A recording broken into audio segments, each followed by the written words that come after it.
Hello, sound check. Hello, sound. Okay, magandang gabi po sa bawat isa. Amen. Marami pong salamat. At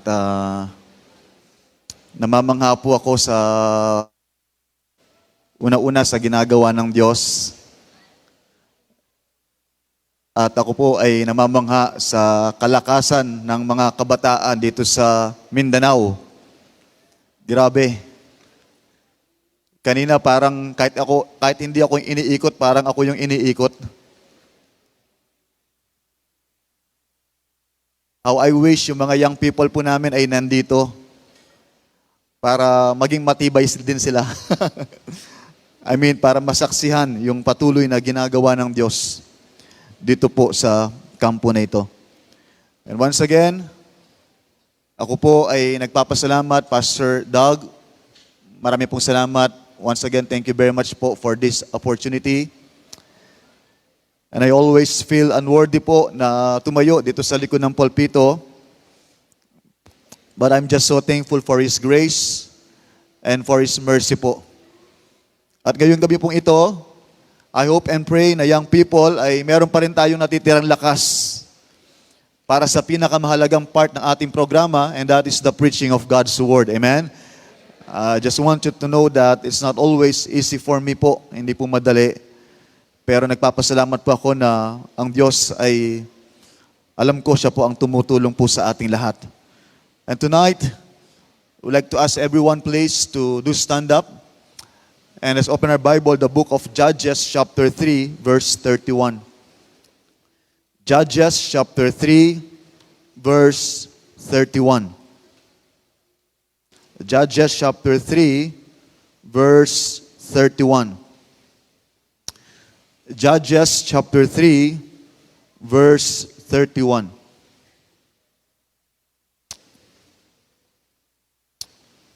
Okay.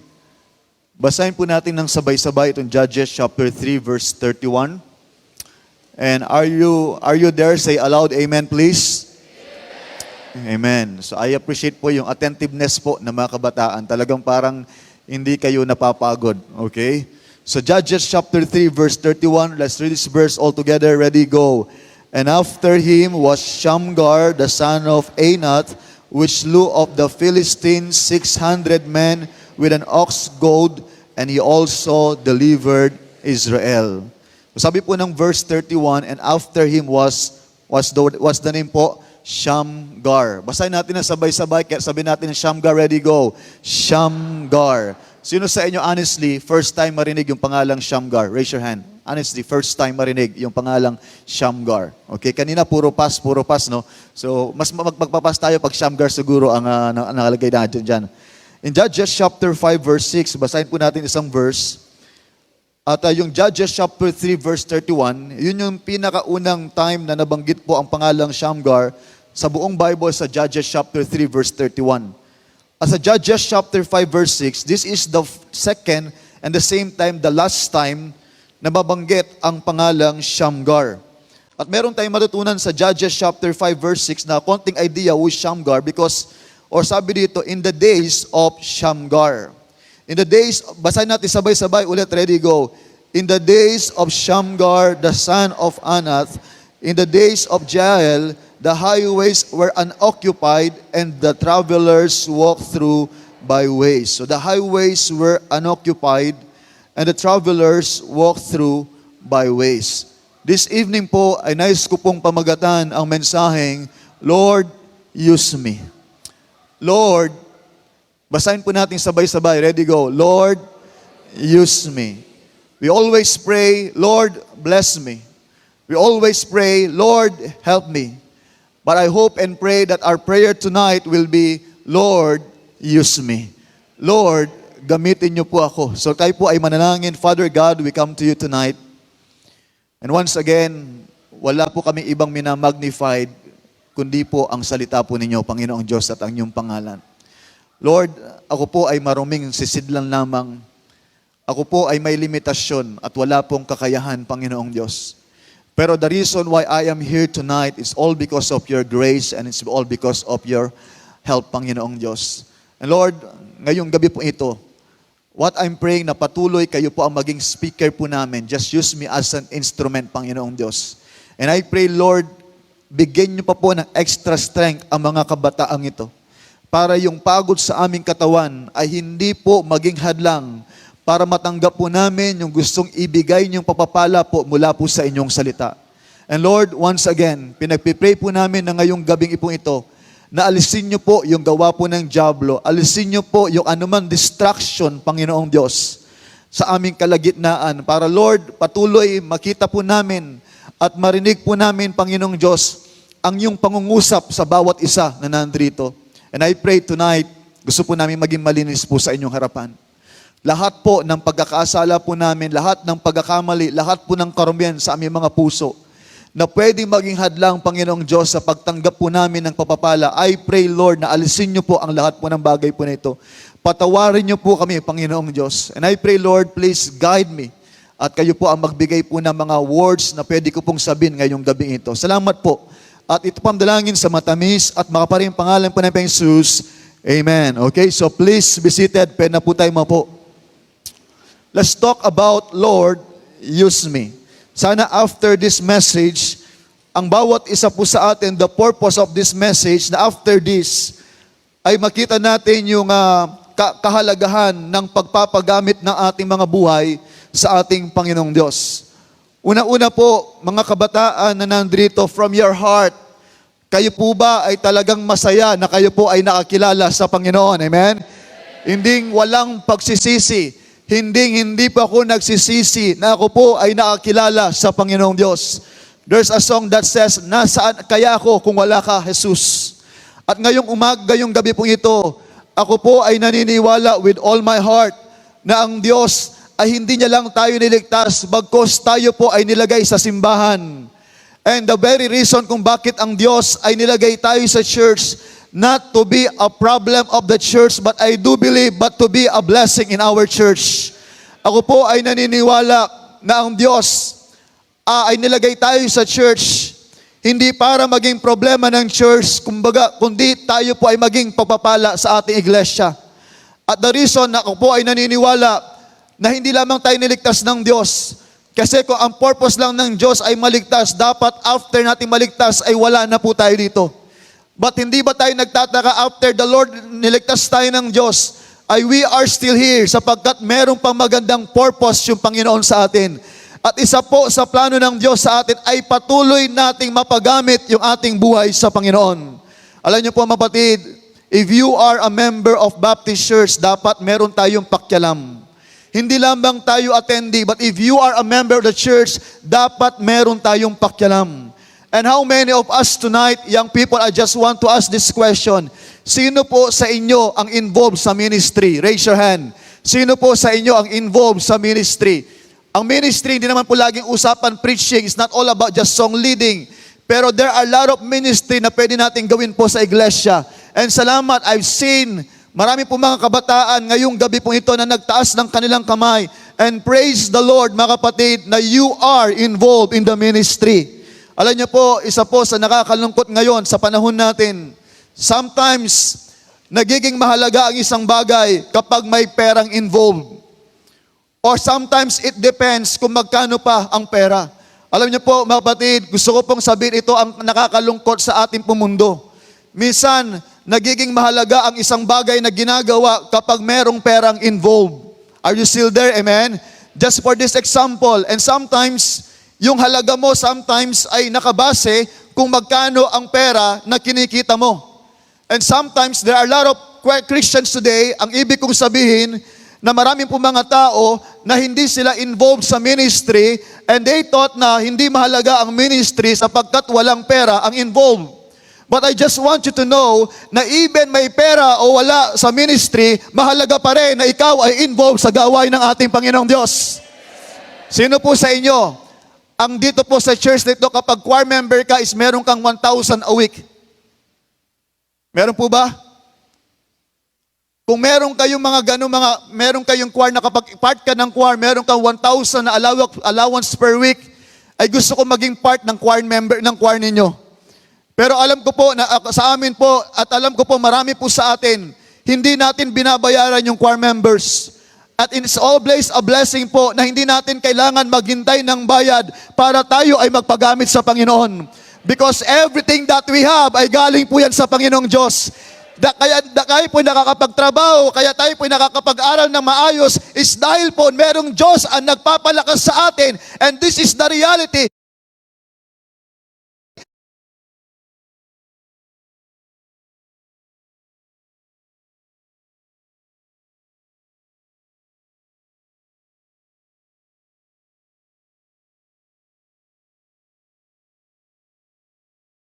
Kung tayo po ay nagagamit sa trabaho at napapakinabangan tayo sa school, dapat mas mapakinabangan tayo sa ating mga simbahan. Because nowadays, there are a lot of young people na involved sila sa gawa, sa trabaho nila. Pagdating sa school, ay ginagawa nila ang best nila. But sadly, there are a lot of young people today are not involved in the ministry of the Lord. You know, mga kapatid, gusto ko pong sabihin, lahat po ng ginagawa natin sa only one life, so soon it will pass. Sana po wag niyong isipin na habang buhay tayo nandito. Kung meron ang mga bagay that will last, ay yung mga bagay na ginagawa po natin sa Panginoong Diyos. I still remember the time nung ako po ay high school. Pagkatapos noon, pinagawan po kami ng project ng aming teacher. Pagkatapos noon talaga nagpuyat po kami, nagpagal kami, gumastos kami para matapos ang isang project na yon. Pagkatapos sabi ng teacher, habang siya ay nakaupo dun sa kanyang table, sabi niya, ipas nyo lahat ng project nyo. Pagkatapos iniisa-isa niya po na nilagay po yung project na yon. Pagkatapos pinakuha niya sa isang kaklase ko, yung isang basurahan. Pagkatapos sabi dun sa project niya, habang tinitingnan niya yung portfolio namin, ay pagkatapos niyang i-check, binahagis niya po sa basurahan. Sabi niya sa amin, ang mga project nyo ay basura. Basura lang. Pero alam niyo po mga kapatid, nakakalungkot, nagpagod ka, nagumastos ka, nagpuyat ka, tapos sasabihin lang ng teacher mo, basura lang yung ginawa nyo. But I just want you to know, lahat ng ginagawa nyo sa Panginoong Diyos ay hindi nawawala ng kabuluhan. That's why mas mahalaga po mga kapatid na mag-involve tayo sa gawain ng Diyos because as much as you know that your labor is not in vain in the Lord. Alam niyo po mga kapatid, gusto ko lang pong sabihin, mas mapalad ang merong ginagawa kaysa walang ginagawa.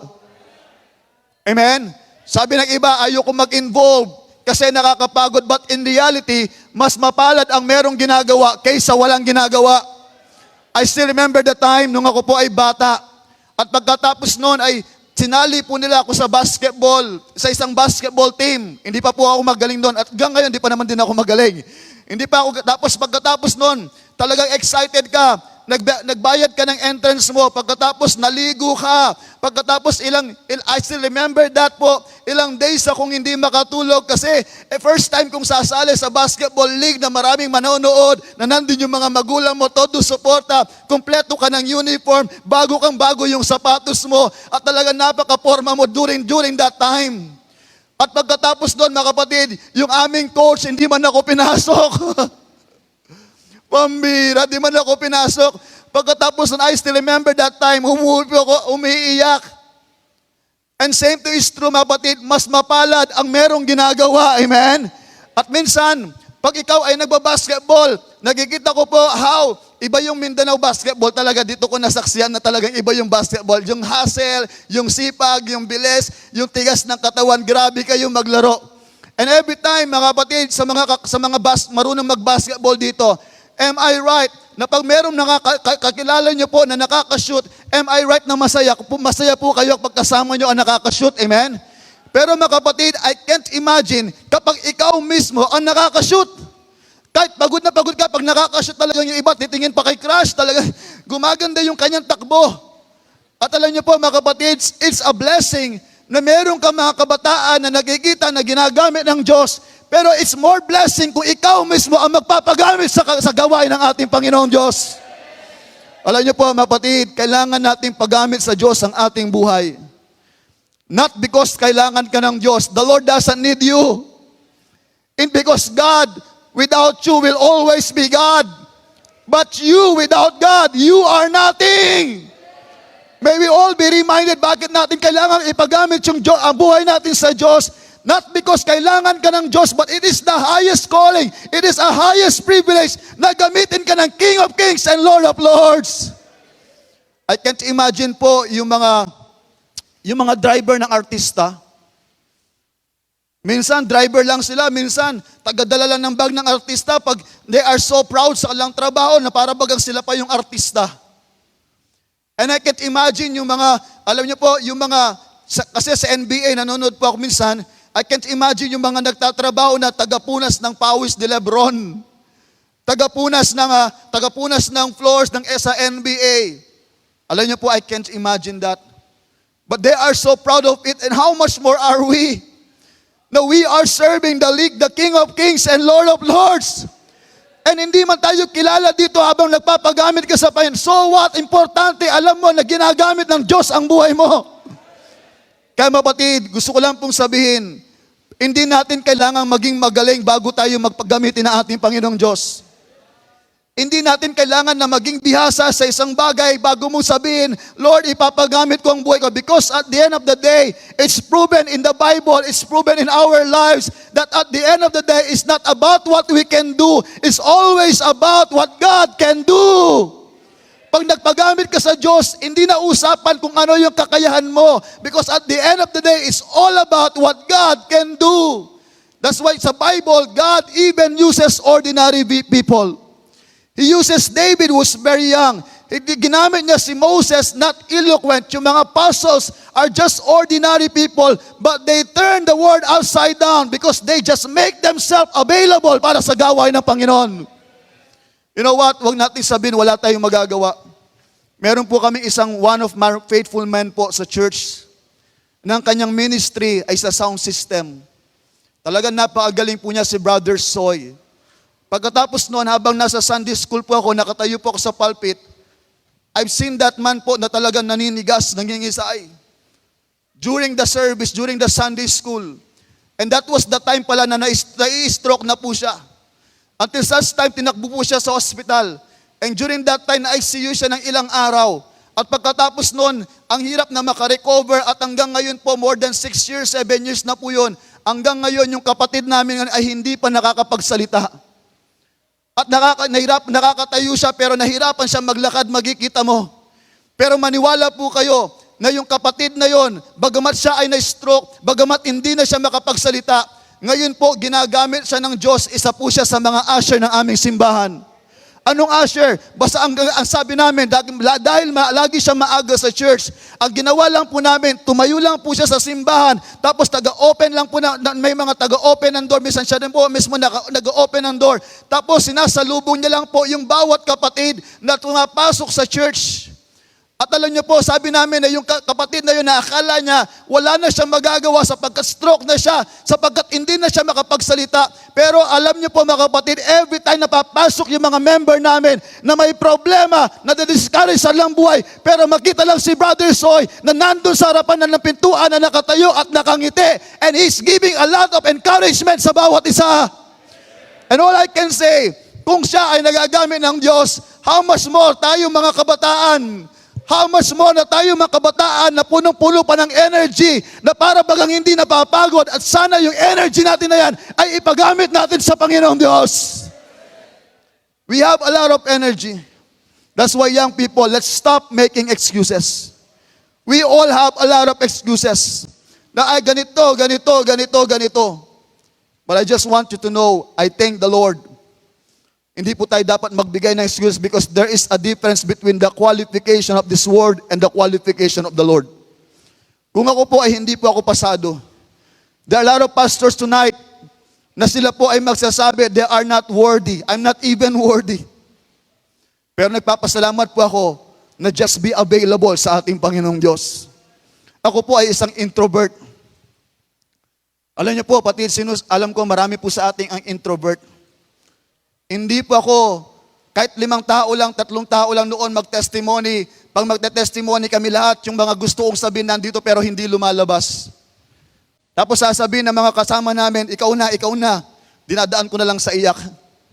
Alam niyo po kapatid, ang hirap. Tapos pag meron kaming youth camp, hindi po ako masaya na makisama sa mga youth camp na kagaya nito sapagkat nahirapan po ako makihalubilo sa mga kabataan. But I praise the Lord, na once na pala isinuko mo ang buhay mo sa Panginoon, ang Diyos ang magbabago sa iyo. During that time, sabi ko sa Panginoon, gusto kong magpagamit sa iyo, Panginoong Diyos, pero nahihiya ako, pero wala akong kakayahan. Pero sabi ko sa Panginoon, kung ang hiya ko ang magiging rason para hindi mo ako gamitin, Panginoon, sana alisin mo ang hiya ko. Kaya ngayon, walang hiya na tayo. Hindi, biro lang. Alam niyo po, mapatid, napakasarap na magpagamit tayo sa Panginoon. There are 3 things po na gusto kong sabihin po sa inyo ngayong gabi as I close. Sabi ni Pastor Curato kanina, as I close. Yung mga young people nasa harapan namin, sabi na, ang bilis, ang bilis. Kaya 20 minutes pa lang yun, tama? Are you still there, man? Hindi nyo alam, 40 minutes pa lang ang conclusion. Sabi ko, effective pa lang as I close eh. Number 1, kung gusto mo magpagamit sa Panginoon, 3 lang po, clean heart. Magkaroon ka ng malinis na puso. In 2 Timothy chapter 2 verse 21, ang sabi po ng 2 Timothy chapter 2 verse 21, 2 Timothy chapter 2 verse 21, if a man therefore purge himself from this, he shall be a vessel unto honor, sanctified and meet for the master's use, and prepared unto every good work. Kung gusto mo, dito po sa verse na ito, is we're not just talking about vessel, but we're talking about a vessel unto honor. And may we all be reminded, God is more concerned with the purity of your heart than with the performance of your hands. And God is not impressed or interested how good or how great we are, but He is more interested sa kalinisan ng inyong puso. Kaya there's a question tonight, is your heart right with God? Alam niyo po, mapatid, I just want to show yung isang baso na marumi. I just want to show picture po. Ito pong tasa na ito na marumi. Can I ask this question? Sino po sa atin ang iinom ng kanyang paboritong kape sa ganyang tasa? Ako po ay naniniwala, kahit matcha pa ang ilagay nyo, kahit ano pang kape ang ilagay ninyo, hindi nyo po iinumin yan. At kahit mamahalin ang baso kapag marumi, hindi nyo pa rin gagamitin yan. Are you still there? Amen? And same thing is true. Can you imagine this? Tayo na marumi na, ayaw pa natin gumamit ng maruming sisidlan, is how much more ang pinaglilingkuran natin na Holy God. Kaya nga po mga kapatid, be careful. Every time na tayo ay tatayo, make it sure na hindi ka lamang prepare sa outside, but make it sure na prepare din ang puso mo sa harapan ng Diyos. Because at the end of the day, God is not looking on the outward appearance, but God is looking in the heart. Sana hindi lamang tayo malinis sa panlabas natin, kundi sa panloob natin. There is just a question. Is it possible for Christian to be involved in the ministry even his heart is not right with God? Is it possible for Christian to be involved in the ministry even his heart is not right with God? Pwede po ba yun? Yes, pwede. But the reality, hindi naman po nalulugod ang Diyos sa ganung bagay. Kaya I always ask yung mga orkestra namin, I always ask yung mga choir members namin na sana huwag tayong tatayo na marumi ang ating mga puso. Huwag sana kayong gagawa ng isang bagay na alam mo yung puso mo ay hindi karapat-dapat sa Panginoon. That's why mga kapatid, if you three, and doing something that is not God's will, sana it's time for you to surrender it. Kasi hindi po kailangan po ng ating Panginoong Diyos yon. Kaya po mga kapatid, may we all be reminded na minsan, nagcha-church po ako minsan, iiwan ko po itong phone ko. Iko-connect ko yung charger. Parang may invitation, no? Tama po ba? Iko-connect ko po yung cellphone ko. Pagkatapos nun, I have this na iiwanan ko lang. Iiwanan ko yung cellphone ko, i-connect ko yung charger. At pagkatapos nun, expect ko, pagbalik ko, full charge na siya. But nagtataka ko, may mga pagkakataon na pagbalik ko, pagkita ko sa cellphone, bakit hindi man siya na-charge? Kasi ang problema pala, ay connected yung charger dito, pero hindi connected yung socket. And may we all be reminded, napakalaga, that don't just be connected in the ministry, but be connected with the Lord Jesus Christ. Because ang ministry, hindi po ito pasikatan. Hindi ito pagalingan. Ang ministry is all about serving God. It's all about giving glory sa ating Panginoong Diyos. Kaya napakalaga, gaano man kaganda yung ginawa mo, pero kung marumi ang puso mo, wala pong harapan yan sa harapan po ng ating Panginoong Diyos. How many of you every time they go to church, nakasanayan po namin sa church because we want God's power. I always tell them na ang ministry, kahit walang prayer, pwedeng gumana yan. Pero alam niyo po mga kapatid, through our flesh. Pero iba yung kasiyahan kapag ginagawa mo sa power ng Holy Spirit at hindi sa sarili mong kakayahan. How many of us, every time we go to church, we prepare yung polo natin, we prepare yung pants natin, we prepare everything. Pero sana, if you are spending time to prepare everything, sana spend time to prepare your heart. Alam niyo po, patid, lagi namin sinasabi, pagpunta niyo sa church, nakasanayan na po namin every time they go to church, ang mga members namin, ako po una-una, first thing na ginagawa ko sa bahay, nagpipray. Pagdating ko sa church, nagpipray. Yung mga members namin, pupunta, marami na po mga members namin pupunta at magpipray. Bakit? Kasi alam nila na sila po ay harap sa ating Panginoong Diyos. At kailangan pag humarap tayo sa Diyos, merong malinis na puso. Number 2, not just clean heart, but also a clear motive. Pag tayo po ay nagpagamit sa Panginoong Diyos, napakalaga ng clear motive. Anong sabi ng Bible? Whatsoever you do, do it heartily as the Lord and not unto men. Bakit po? Bakit napakalaga na tama ang motibo mo? Kasi kapag mali ang motibo mo, you will get easily discouraged. Kapag ikaw ay hindi nabigyan ng pansin, kapag ikaw ay hindi na-appreciate ni pastor, mga kapatid, magtatampo ka. Bakit? Kasi hindi tama ang motibo mo. Alam niyo po, sa ministry, hindi po tayo kailangang mapansin bago tayo magpagamit sa ating Panginoong Diyos. At wag tayong dapat magtampo kapag hindi tayo na-appreciate. And sabi ko sa mga members, sometimes pinapayagan ng Diyos na hindi ko kayo ma-appreciate para ma-test kung ano ba talaga ang motibo natin sa paglilingkod natin sa Panginoon. Kaya minsan may mga young people, kapag nandyan si pastor, hahawak ng walis at magwawalis. Kapag wala na rin sila. You know, young people, dapat yung motibo natin ay maging tama sa harapan po ng ating Panginoong Diyos. Mapapagod ka. You will not be consistent. Kaya ministry is not a competition. It is actually a cooperation. That's why pagdating sa ministry, you have to stop comparing, stop competing kung sino ba ang magaling sapagkat isa lang po ang magaling and none other than God. Kaya sana, hindi lamang tayo nagjo-join ng choir because you just love to sing. But we join choir sometimes because we love the Lord. Amen? Kasi kapag kung nagjo-join ka lang choir kasi gusto mo lang umawit eh. Baka pati wordless song inaawit mo na rin. Number 3, lastly, amen? Are you still there? Amen? Lastly, sa ating introduction, Christ-like attitude. Pag tayo po ay nagpagamit sa Panginoon, magkaroon tayong Christ-like attitude. At ano yun? Ibig sabihin po niyan, walang iba sa pagpapagamit sa Diyos ay magkaroon tayong pagpapakumbaba. Huwag niyong sabihin ng dahil sa akin ay nagiging ganito, ganito, ganito. Wala tayong karapatan. Una-una, we're not indispensable. Nobody here indispensable. Lahat po tayo pwedeng palitin ng Panginoon. Pero what a great blessing na tayo po ay ginagamit ng Diyos. Do it joyfully. Lahat ng ministry na meron tayo, huwag sanang pabigat sa atin. Kundi gawin po natin na may kagalakan. Ngayong gabi po, darako tayo sa ating conclusion. Are you still there? Amen? Let's go back to our text. Judges chapter 3 verse 31. Judges chapter 3 verse 31.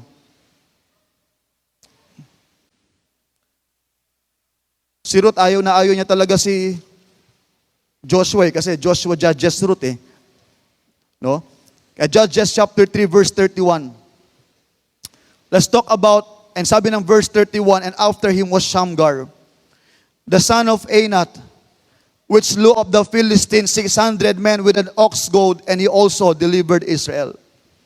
Si Shamgar ay lived during the time of Judges, when during this time that Israel had no king, when people kept turning away from God, and even God allowed enemies to oppress them. And God raised judges to deliver them. And during this time, ito na po yung mga sinasabi ng Bible that every man did which was right in his own eyes. This means they don't have leadership, no unity, at no spiritual direction. Pero during this time, makita natin siya, si Shamgar, ay tumayo at nagpagamit sa Panginoong Diyos. He fought against Philistine, who were a powerful military nation, skilled in weapons and warfare, a constant enemy of Israel. But by the grace of God, during this time, sa Judges chapter 5 verse 6, that the days of Shamgar was described, the highways were unoccupied, the travelers walked through byways. This means that roads were unsafe. People were afraid to travel. Enemies were attacking. Or to make the long story short, life was dangerous. But during this time, merong Shamgar na tumayo at nagpagamit sa ating Panginoong Diyos. During this time, sabi niya, Shamgar, the son of Anat, which slew of the Philistines 600 men with just an ox goad. Ano yung ox goad? Tingnan po natin. Tingnan po natin yung ox goad. Ito po yung ginagamit, pang tawag dito, yung pang guide. And during this time, by the grace of God, Shamgar ay ginamit ng Diyos para patayin yung 600 men just with that an ox goad.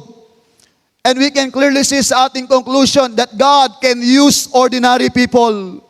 You may not be famous, you may not be talented, na kagaya ni Shamgar, but God can still use you.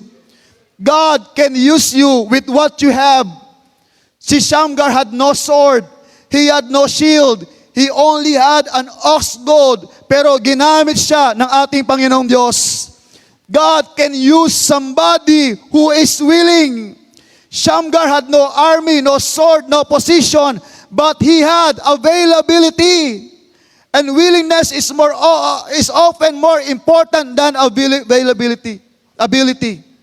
Si David, meron siyang sling. Si Moses, meron siyang rod. But at the end of the day, it's not about the sling, it's not about the rod, it's all about the power of God. Kaya sabi ng iba, we always use na si David ang pumatay kay Goliath, but actually it is God. Young people, are you still there? Amen? Ang sabi ng Bible, we are bought with a price. Sabi ng 1 Corinthians chapter 6 verse 19 to 20. And therefore, pagmamay-ari na po tayo ng ating Panginoon. Pag bumili ka ng isang bagay, cellphone or what, ang hirap naman kapag may cellphone ka tapos binili mo tapos hindi gumagana. Are you still there? Amen? Hindi gumagana. Hindi nagfa-function sa gusto mo. And same thing is true. Pagmamay-ari tayo ng Diyos. At sana, ipagamit natin ang buhay natin sa Diyos na bumili sa atin. You know, I have these shoes po. Hindi ko pala shoes yan. But I just want to show one picture po na isang sapatos. Na ito, sapatos na ito, ay tinatawag na, di po ako ganang familiar, but this is what I found out. Ito yung Air Jordan 13. Andyan pa kayo, amen? Yung sapatos na yan, ay kung bibilhin mo yan, sa Shopee, baka 500 lang yan, 300, 400. Pero kung bibilhin mo yan, siguro 5,000, 10,000. Pero maniwala kayo o hindi, itong sapatos na Air Jordan na ito, nung ginamit ni Jordan noong 1998, ito'y tinatawag nila last dance shoes against Utah Jazz ng Game 7 and his 6th and final championship, umabot po ito ng almost more than $2.2 million. Itong sapatos na ito ay nagkakalaga kung i-convert natin na estimated na nasa 127 million peso. Kung titingnan natin, walang maayos na pag-iisip. Kahit ako, hindi ako bibili ng sapatos na nagkakalaga ng 127 million pesos or $2.2 million. Pero bakit itong ordinary shoes na magkano lang yan, pero umabot siya ng 2.2 sapagkat yan ay ginamit ni Jordan. And I just want you to know, mga kabatid, na tayong mga tao, I just want you to know na ang buhay natin walang silbi, walang patutunguhan, basurahan, sarapan ng tao, walang direksyon. Pero kapag pinagamit mo sa Diyos, ay magkakaroon ng saysay yung buhay mo. Ang buhay na to walang may pagmamalaki. Pero kapag pinagamit mo sa Diyos, you are worth more than 1,000,000. Kaya alam niyo po kapatid, hindi po young people, I just want to challenge you tonight na habang may lakas ka pa, ipagamit mo ang buhay mo. That's why we were reminded, remember now thy Creator in the days of thy youth. Why? Because hindi po sa lahat ng pagkakataon, ikaw ay malakas. Hindi po habang buhay, ikaw ay malakas. Gusto mo o hindi, darating araw ay mawawala yung ating kalakasan. At huwag sana nating sabihin, nung time na tumanda ka na, nung time na nagkaloko-loko na ang buhay mo, at sasabihin mo sa Panginoon, Lord, gamitin mo ako. Nung ikaw ay may karamdaman na, kaya napakalaga, na habang may lakas po tayo, ipagamit na po natin ang buhay natin sa Panginoong Diyos. Young people, hindi ko lang alam, hindi ko po kilala ang bawat isa. Wala pong kilala sa inyo ni isa. But if you are here tonight, na dati kang ginagamit ng Diyos, pero ngayon, hindi ka na involved sa ministry, dati ang dami mong ministry sa church, pero ngayon, hindi ka na nagpapagamit sa Panginoon. This is God's message for you. It's time to go back. It's time na ikaw ay bumalik sa Panginoon. Yung dati mong ginagawa, ay bumalik ka sa Panginoon at gawin mo ulit at patuloy ka magpagamit sa Panginoong Diyos. It's time na bumalik tayo sa Panginoon. Young people, someday, we will all stand before God. Lahat tayo ay harap sa Diyos. At sana wag mangyari na harap tayo sa Kanya na wala tayong ginawa para sa Diyos. Young people, don't waste your life. Huwag niyong sirain, huwag niyong gugulin ang mga buhay ninyo sa mga walang kabuluhan at walang kakwenta-kwenta. Ipagamit nyo at isuko nyo yung buhay ninyo sa Panginoong Diyos. Nasa huli ang pagsisisi. Minahal tayo ng Diyos. Niligtas tayo ng Diyos. Hindi para mabuhay sa ating sarili, hindi para mabuhay sa mundo. At higit sa lahat, hindi para mabuhay sa gusto ng kalaban sa atin. Kundi sana, young people, may we all realize na ang message na ito ay para sa atin. At sabihin mo sa Panginoon, Lord, here's my life. Gamitin mo. Sana pag uwi natin sa ating mga church, tulungan natin ating pastor. Paggamit tayo sa gawain ng Panginoon. Huwag nyo nang hayaan na pilitin pa kayo, i-force pa kayo. Hindi, ipagamit natin ang buhay natin sa Panginoon habang may lakas pa tayo. Let's all stand up, please. At tayo po yung mag-pray. Father God, we come to you tonight. Marami pong salamat, Panginoong Diyos, sa inyong pangusap po sa bawat isa. Salamat po for giving us this message. And alam ko, Lord, kailangan pa po namin ng mga kabataan na magpapagamit po sa inyong gawain. And I pray, Lord, that help these young people na huwag masayang yung lakas namin, huwag masayang yung kalakasan po namin, Panginoong Diyos, sa mga bagay na walang kakwenta-kwenta. Kundi, Lord, tulungan niyo po kami, Panginoong Diyos, na i-commit namin ang aming sarili na habang kami ay may lakas, habang kami ay bata, ay ipagamit na po namin ang buhay namin sa inyo. Lord, tonight, kung meron po sa amin ang involved sa ministry, pero ang puso nila ay hindi tama, please, Lord, mangusap po kayo sa nila na itama po namin ang aming mga puso. Alisin, Lord, lahat po ng kasalanan sa aming mga buhay, sapagkat alam ko, Lord, kahit marami kaming ginagawa, pero ang puso namin ay hindi maayos, may kasalanan nakatago sa aming mga puso. Lord, alisin niyo po itong mga bagay po na ito, Panginoong Diyos. Alam ko po itong mga kasalanan na ito ay pwede maging hadlang para hindi niyo po kami gamitin, Panginoon. And also tonight, Lord, kung may makapatid po kami na dating involved sa ministry, pero wala na po sila ngayon, Panginoon Diyos, I pray that you please speak to them. At nawa, Lord, bumalik sila sa kalooban ninyo at patuloy magkakaroon sila ng bagong commitment na muli sila magpapagamit sa inyo. And if there are some young people here na wala pang involvement sa ministry, na wala pang ginagawa sa inyo, Panginoong Diyos, nawa, Lord, ngayong gabing ito, they will start committing themselves na ngayong gabing ito, pag uwi po nila simbahan, ay magpapagamit po sila sa inyo. Marami pong salamat. Please, Lord, gamitin niyo po ang buhay ng bawat isa po sa amin. Salamat po at ito pang dalangin sa matamis na Panginoon Jesus. Amen. Iduko ang ulo, ipiyong ang mga mata. Young people, God wants to use you. Gusto ka nga gamiton sa Ginoo. And God can use ordinary people. Siguro ikaw tong young people nga wala kayo napansin sa inyong simbahan. Ikaw tong young people nga wala kayo'y abilidad. Ikaw tong young people nga dili ka makahambal nga mura gamiton ka sa Dios. But God can use ordinary people. Ang young people dili ka kinahanglan nga mangutana, Lord, wala makoy pwede kaatag sa imo pariya sa kani nga young people. But remember, God can use with what you have. Unsay naa sa imuha. Imong kinabuhi. Imong time. Imong talent nga na diya. Unsa man na siya, gamay man na siya o dako, pwede nimo na siya ipagamit sa Ginoo. And also, God can use somebody who is willing. Maunay pinaka-requirement sa Ginoo, an available Christian. Young people, are you involved in the work of the ministry? Naabay ministry sa inyong simbahan nga part ka?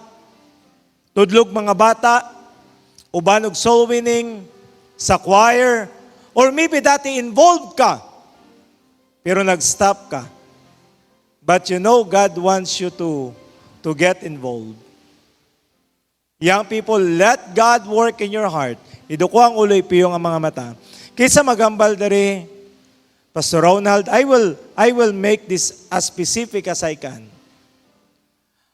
I will be faithful in the church. Can you please raise your hand if you want that? You will be faithful in the church. That's a blessing. Ibaba ang kamot. Kaysa magambal dere, God spoke to my heart. Pag mubalik ko sa church, I will be involved in one of the ministries sa church. Can you please raise your hand na ba? Yes, you will get involved. How about you? Dili dahil ka gusto mag-involve. Sige daw, taas lang, taas lang. Even you're involved, but you want to get involved more. Taas ang kamot, taas ang kamot, taas ang kamot. That's a blessing. That's a blessing. Dili kinan great things, dili kinahanglan nga nagawali jud ka, little things nga pwede nimo mabuhat para sa Ginoo. Maybe nag-stop ka before you're involved, then you stop.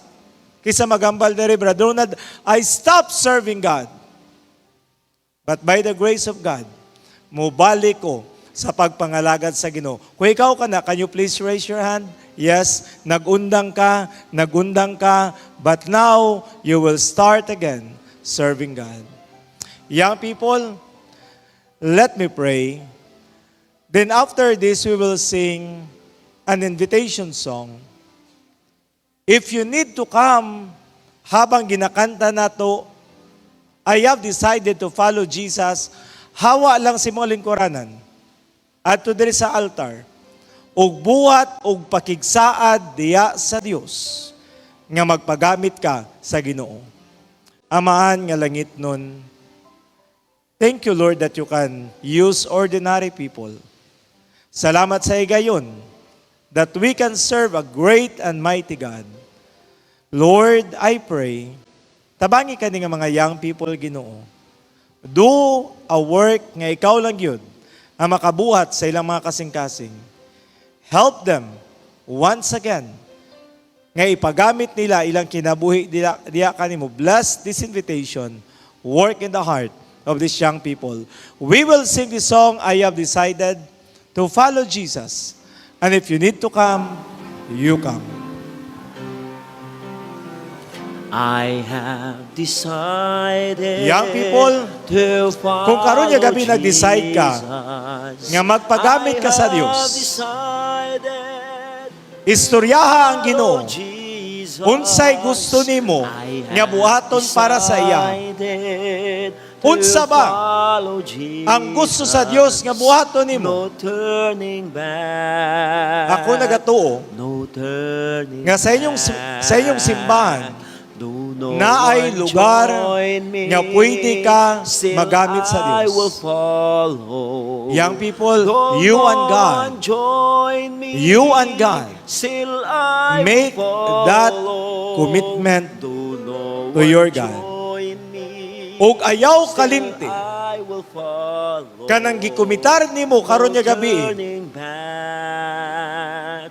that you will be Turning back. faithful sa church. The world behind. Mubalik ka sa pagpangalagad sa Ginoo. Before Mubalik ka og uban og mga the ministry. world behind Pagsangyaw, paghatag og gospel tracts, pagtudlog mga bata, di ba na-miss na nimo na siya? Kana nga mga ministry, napalayo na ka. Pero salamat. Nga gihatagan tag chance sa Ginoo nga makabalik. Let God work in your heart. To follow Jesus, I have decided to follow Jesus. I have decided to follow Jesus. No turning back, no turning back. The world behind me, the cross before me. The world behind me, the cross before me. The world behind me, the cross before me. No turning back, no turning back. I have decided to follow Jesus.